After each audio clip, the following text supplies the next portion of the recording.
السلام علیکم سامعین، 17 ذی قعدہ کی تاریخ شروع ہو چکی ہے، 6 جون ہے۔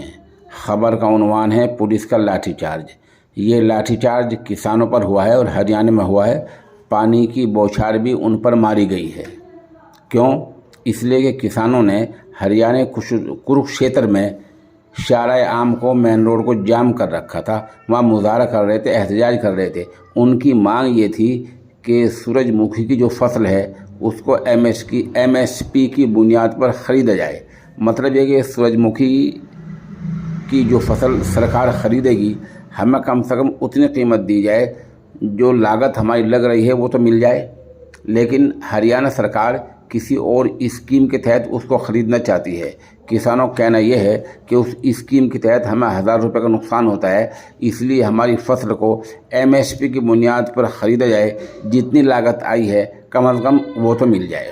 اسی معاملے لے کر بھارتی کسان یونین کے چڑھونی گروپ اور سرکار آمنے سامنے آ گئے۔ کسان یونین نے کروکشیتر میں مظاہرہ کیا، جہاں ان پر لاٹھی چارج ہوا ہے اور واٹر کینن کا استعمال ہوا ہے۔ چند تصاویر ہم موقع کی پیش کر رہے ہیں۔